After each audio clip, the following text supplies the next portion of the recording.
Welcome to Effortless Being, where it takes no effort just to be. You're back again. How you been? I'm fine, and you? Very good. Yeah, very good. So what's Nice. thank you. What's alive for you these days? What's alive? Oh, What comes what's to you when I here? say that? What comes to you when I say what's alive to you today? What came up? The heart. The heart? The heart is alive. That's true, right? It beats boom boom boom. Yeah, yeah. What's alive? Everything is alive, Mm, that's you true. know. If everything is made out of consciousness and it's made of consciousness, and for something just to be has to have life, some kind of life. And consciousness feeds life, things are alive because they are present and they are here. Yeah, that's true. If You're very that direct makes with that. sense. Yeah, it does. It has to be alive. I was thinking more like what's alive for you in the sense that, what's happening in life, what's been coming up in your life or something like that. Like for me, like what's coming up in my life is I just wrote another book, Effortless Being, The Art of Letting Go and Living in the Flow. It just came out on Amazon. That was the latest book that came through for me. Nice. Yeah. Let me read you something. So Yes. in the forward, it says, to David Bingham, whose clarity and wisdom illuminates the effortless nature of being, to all seekers of truth and peace, may you come to realize that what you seek has always been right here, effortlessly present, and to infinite being who reveals itself to itself endlessly, unfolding in the perfect dance of awareness. May you rest in the ease of your infinite nature. That is so beautiful. Thank you. So inspired. Yeah. What anything in there resonate with you that I read? I got that what you are looking for is what is looking through your eyes. Mm, yes. So true. Yeah. It it has always been here. It has always been you.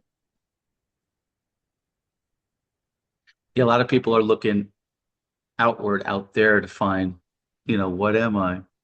But you and I were talking earlier, it's like more about talking what you're not.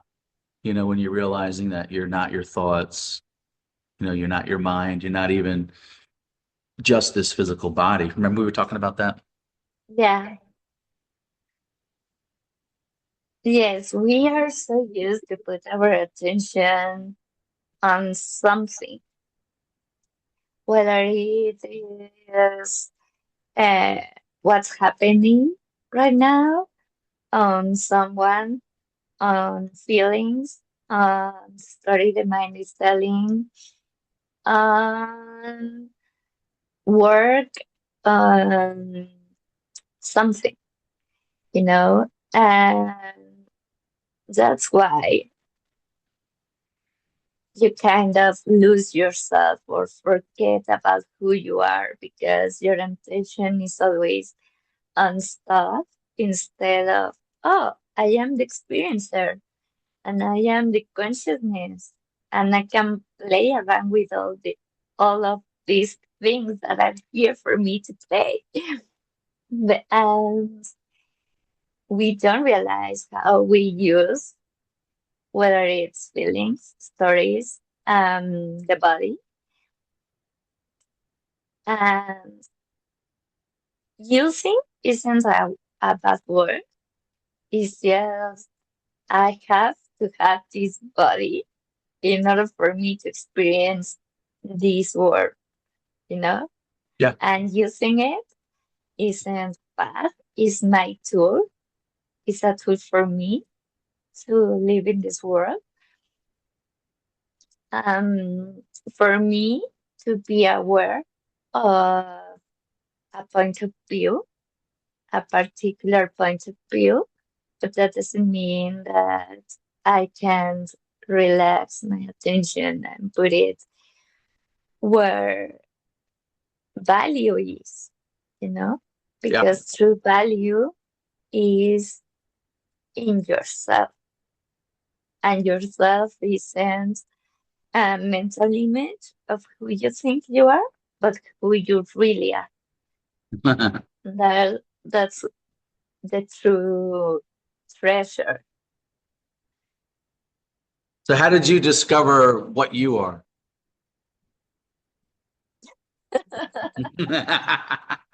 I love how you describe it. I think many people would benefit. So I used to meditate every day. And I used to do meditations around clearing up the chakras and stuff. And I liked that after the meditation, I sat down in complete silence and just being aware, like of nothing in particular. So one day, when I was in those moments of mm, silence, Mhm. I heard this question of, who are you? And I was like, oh, I'm the body. And it was like, no, you are so much more than your body. So I was like, oh, then I'm a daughter and I'm a friend. And he was like, no, you're not. You are so much more than that. Right now, you are not being a daughter. You are not um, doing that role. So what are you? And I was like, okay, then I am my values and the stuff I like, personality and all that stuff. And he was like, no, you're not. You're so much more than that. You right now you are not being honest or dishonest, and you are not being uh or doing, values, or you're not doing stuff that you like. What are you? And suddenly it was like, oh, oh, I'm this thing that has no name. And suddenly I start to, by me seeing what I am, the body started to feel love and joy and peace. And it was so funny. So funny. Mhm. And the afterwards, oh, but the time I didn't know a thing about non-duality. I didn't know a thing about anything, you know. Okay. I didn't know. I was just meditating because it felt good, and that's it. Mhm. Didn't really understand about the chakras, and I really didn't. Mhm. Um, Afterwards, I was like, I have, or I want to feel this thing that I feel. while meditating when I have my eyes open and I'm up and about. you know, Throughout the day, whatever I'm doing, I want to be able to feel it and be aware of this. But that's it. I had no concept. And I started to ask questions. Like to it felt that I was asking to God, like what's this and what's that, and then uh, what does this mean, and and then non-dual teachers started to pop up in my YouTube, like Nisargadatta or Ramana Maharshi, Rupert Spira, David Bingham, um, kind of to fill in the blank of whatever I had experienced before, you know, Mhm. to maybe give the mind some concept to maybe understand, maybe uh, calm down the mind in some kind of aspects, like Mhm. if it were a little kid and it's asking questions, it's just like, oh, yeah, here it is. And yeah. Beautiful. I love how you describe it. It's very beautiful how you describe, you know, how you come about of what you truly are and how you describe it. You're very good at describing that. And I think many people will benefit because many people, as they're awakening, like you said, you try to put it into words and, what the mind tells you it is.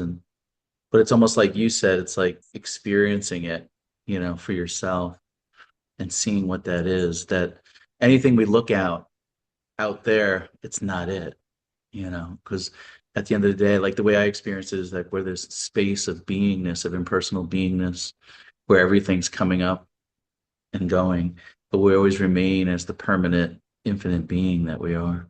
It's just really beautiful how you described it. So now that you're self-realized and you realize what your true nature is, what is it that wants to express? What is it that's wants to come through?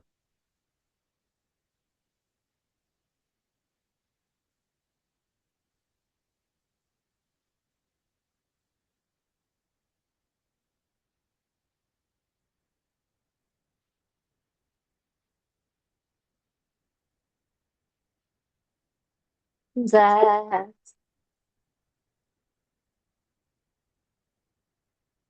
you can always be free.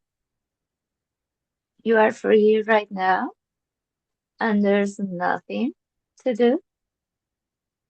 There's nothing to change. Even if you are in having an anxiety attack, or you feel sad, or you feel angry, there's nothing to do with that feeling, but to allow it to come through, to flow, to move. It's your resistance and your disapproval of it, your rejection of it, that is hurting, not so much the feeling. And when you're able to accept it, to be willing to feel it, you are being loving to yourself. You are honoring the part of you, or kind of the version of you that needed to subscribe, to agree to some conditioning, to some idea, because it was convenient for you, because you thought it would help you to protect you, to keep you safe, to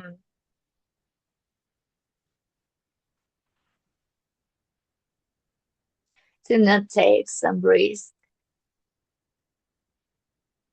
But know that you can and you're able to look at it, just lovingly contemplate the feeling, the idea. Be courageous enough to let it go. And even if you don't let it all go in an instant, you can always let go piece by piece, a little by little.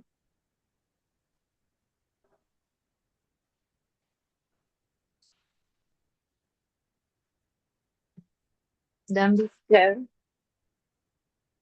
Consciousness, God is with you,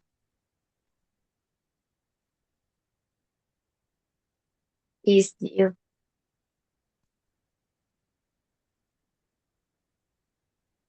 is always present.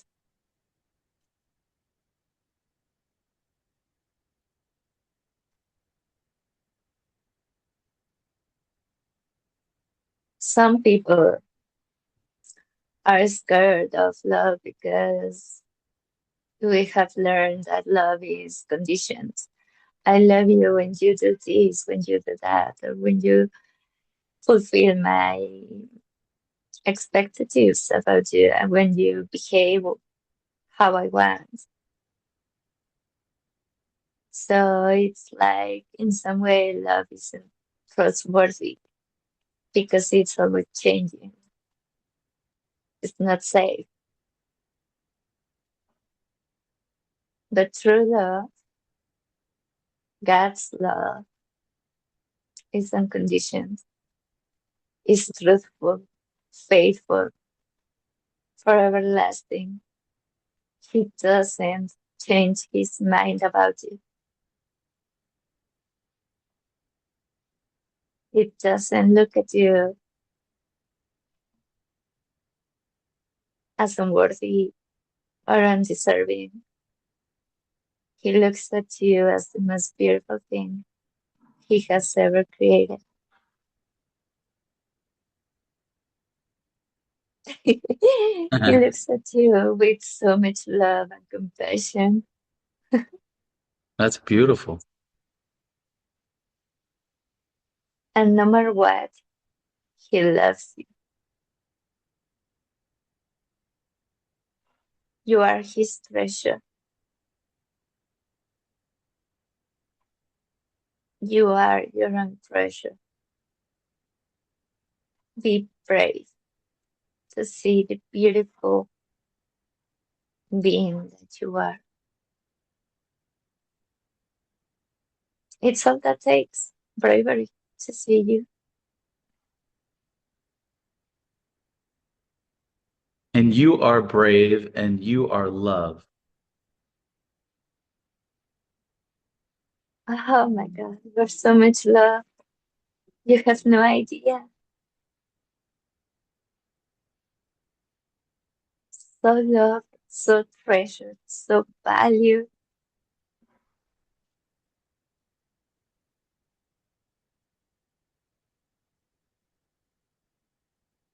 You are God's inspiration. Mhm. That's beautiful. And you are that. That's you. Yes. It's like I'm holding this space and I'm like the mirror and you can see consciousness can see itself as love. Yeah. We are all mirrors.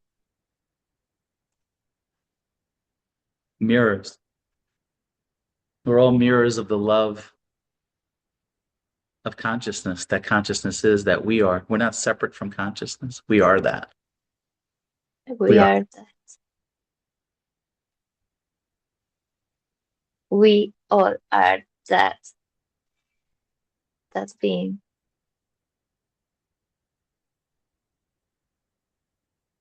Yes, it's beautiful. In fact, in chapter one of that book that I was telling you about, the name of it is The Nature of Awareness Seen Beyond the Illusion. The mind creates the illusion of separation, but awareness is always whole and complete. That's true. We're always whole and complete. It's just that the mind comes in and tells us that we're separate. Yes, we have agreed to this little game of I'm not complete and I'm not whole and something is missing. And I need things or success or friends or people or family, loving relationship or to satisfy me, but there's nothing in the world to satisfy you, which is a good thing because it means that if nothing can satisfy you truly, then nothing can harm you. True. And in that state, you can find freedom because then your happiness, your love, your attitude with life isn't dependent on whatever is happening in the world. It's dependent on you, on your soul, on who you are. And it is independent on how you feel. Happiness is independent on what you are thinking, on anything but how you perceive the world, what concepts and ideas and stories you are agreeing to. But freedom is to let go of all those stories, all those um,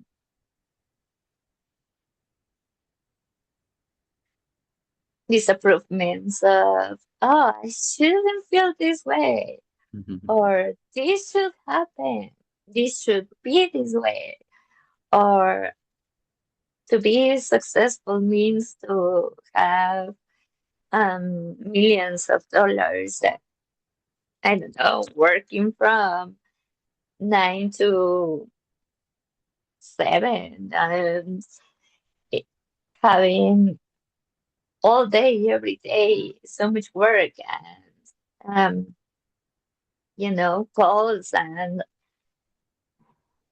no, or I have to get up early, you know. People that are successful say that I have to get up at 5 and do workout and then go to work and organize my day, and at 9 I will be doing this and at 10 I will be doing that and oh, I'm going to put some hour in between and at 10:30 I'm going to the bathroom, Mhm. you know? Yeah. Um, Life doesn't have to be that a rule and that harsh and this has, no. It's more free and you can have that structure and still be spontaneous, because look at like a plant, you don't tell it to grow, you know, give me a new leaf right now. I Right. need it. It knows and feels when the new leaf is coming up, and it knows and feels where the sun is, and spontaneously, spontaneously, that leaf will come up. It will come up in the structure of the plant. You know, you can't be growing lemons and expect the like no spontaneity and freedom doesn't work like that.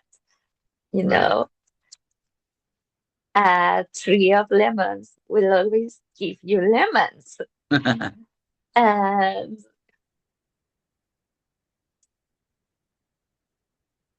uh, it went.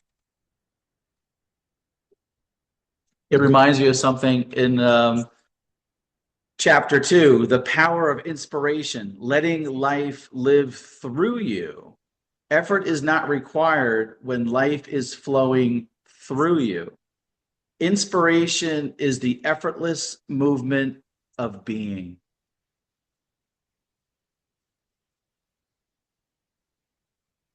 Hmm,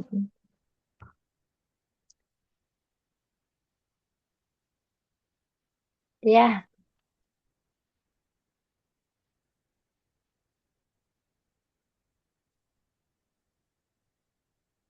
inspiration is always here.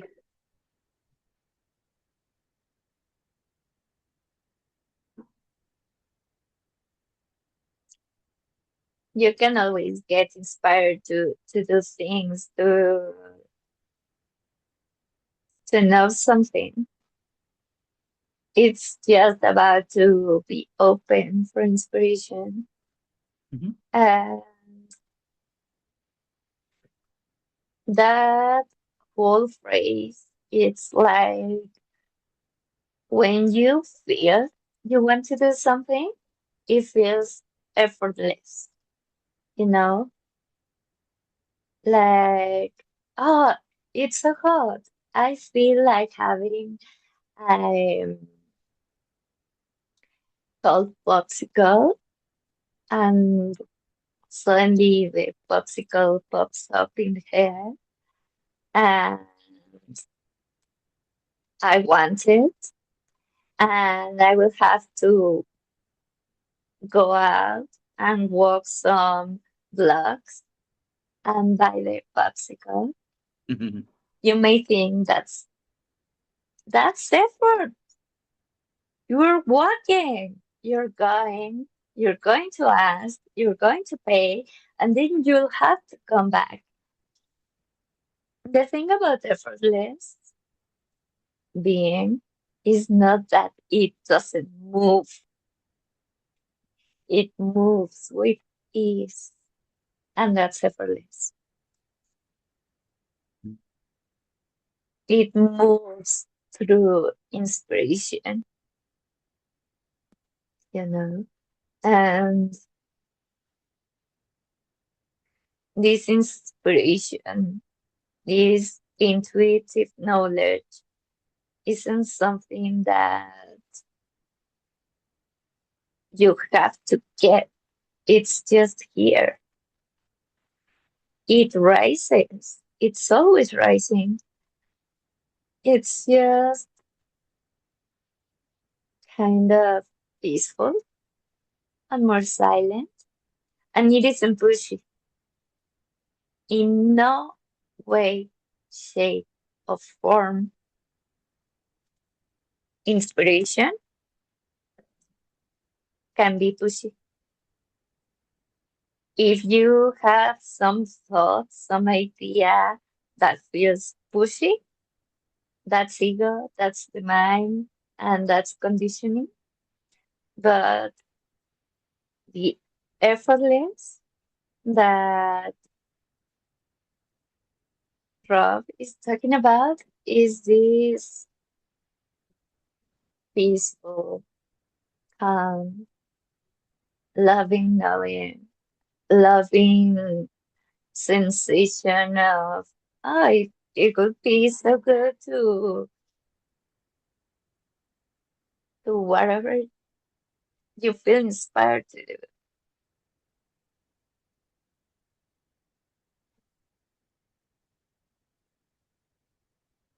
And that's why it's effortless, because it comes from your true being. and you just move through that inspiration, kind of allowing yourself to move with it, you know? Mhm. What inspiration is coming through for you from your being, deep in your beingness? What inspiration do you feel bubbling forth, flowing?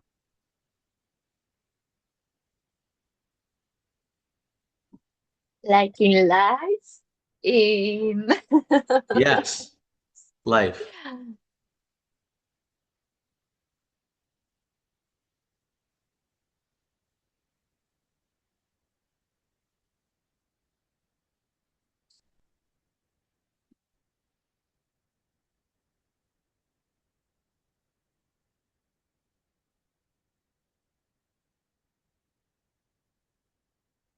to work out. Workout? Yeah, to commit to working out,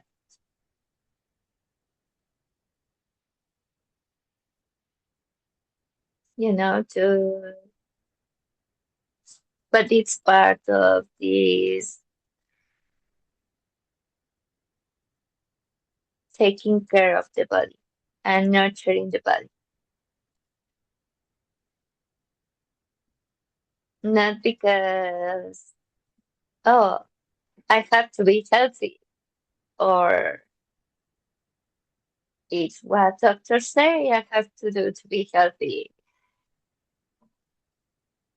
It just feels like I want to love it more than I already do. And to love it a little more is to stretch the boundaries I have put on it. And some of it is working out. So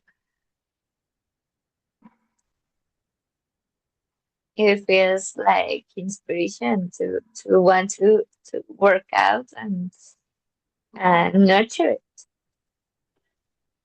Yeah. That's beautiful. Do you go to a gym or anything like that, or you do it at your house? No, and that's why it's I want to commit to it because I have been in and out as if it were a relationship. Oh no, no. I have had a not enough relationship with exercise. And now it feels more inspired to be on.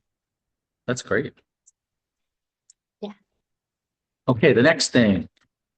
Chapter 3, declining the invitation to suffering, seeing through the dark night of the soul. Suffering is not something that happens to you, it's an invitation. You don't have to accept it.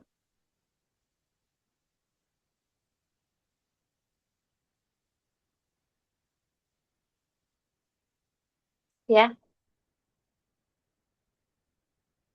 You don't have to accept, agree. I like so much more the word agree than accept because accept its opposite is reaction. And in here, it doesn't feel so much more like, oh no, take that away from me. That's resistance, right? Yeah. Yeah, And rejection. And it's more like, yeah, I see the invitation, no, thank you. I You like know, that. That's easy. no, thank you. Yeah, but this and mine will be this and that and whatever. And it's like, yeah, I see you. No, thank you. Beautiful. Maybe I will take the risk and say no. see what happens, because some important thing is that we all can be talking about it and be willing to extend a hand to everyone that wants freedom, but it's your choice. Just those words that Rob read are so powerful. You don't have to accept it. You have a choice. You have a saying, and you can always choose what's better for you. And maybe fear comes up, maybe some insecurity comes up, maybe whatever arises, you can always choose a different story. Mhm. Not because you agree to or subscribe to, that I like so much more the word subscribe because it can be seen as, Netflix. I subscribe. You know what? I don't like it anymore. Unsubscribe. I'm not paying that anymore. And just by doing that, maybe whatever time it lasts to the end of the month, some you can have access to that subscription. Uh, but it will be over in a month, you know? Right. Meaning a subscription in a story, an agreement that you made that something is true for you will be over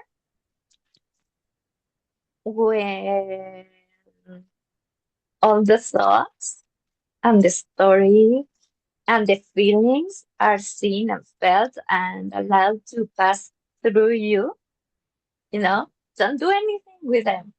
Don't do anything about it.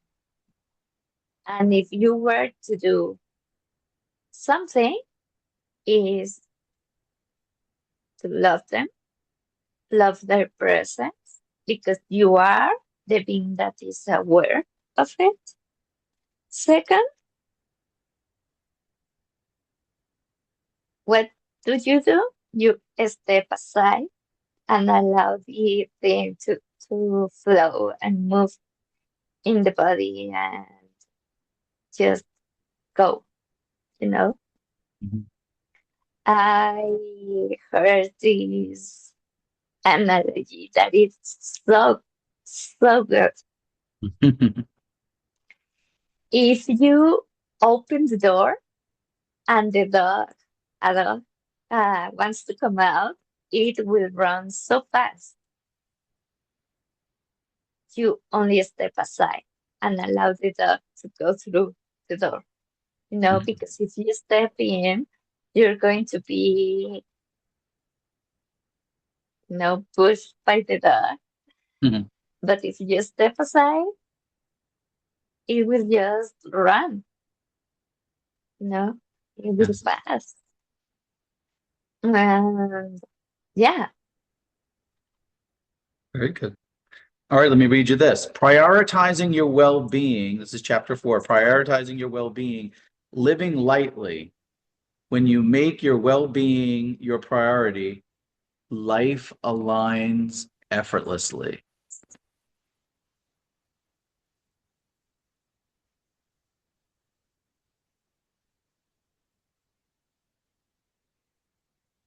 okay. Do you see that in your life when you prioritize your well-being, that life tends to align itself effortlessly?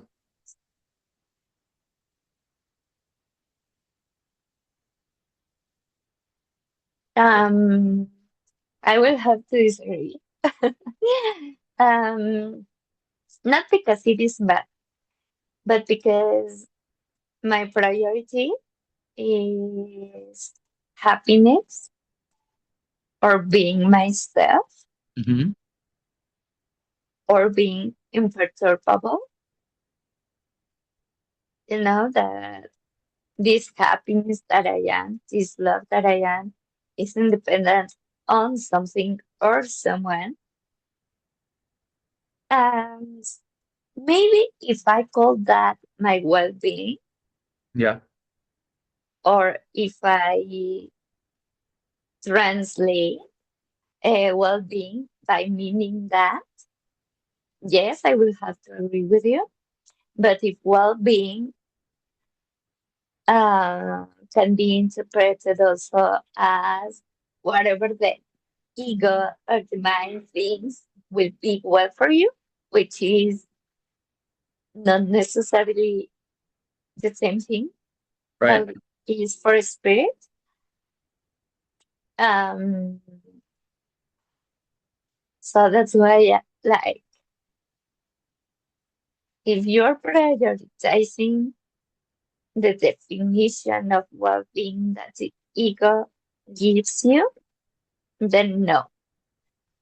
But if you prioritize well-being as seen from beingness, spirit, then yes, Let's go with that yes. one. Yeah. Prioritize your beingness that you are.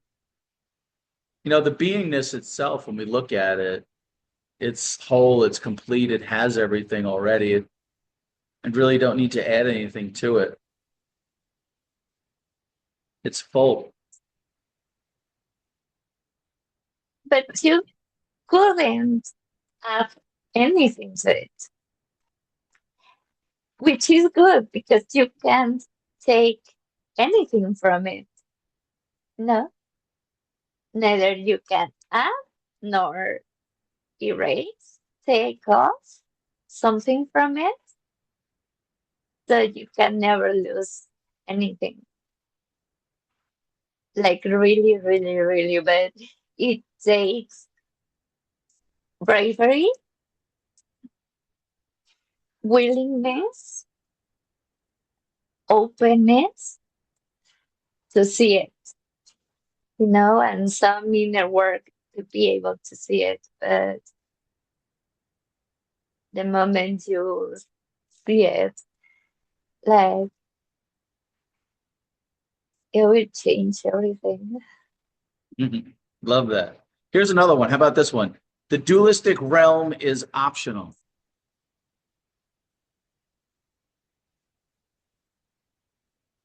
You are not required to engage with the chaos of the world. The dualistic realm is an option, not a requirement.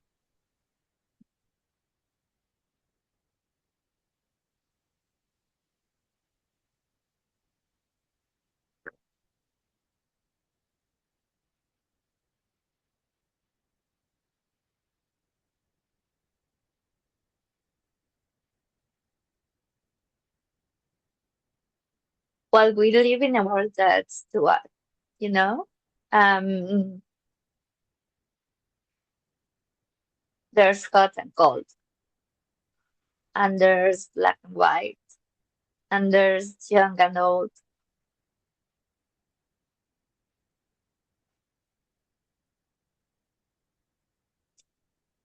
And it may seem needed, because sometimes you can only, quote unquote, know something through the comparison and that mirror of this is small and this is big, you know? But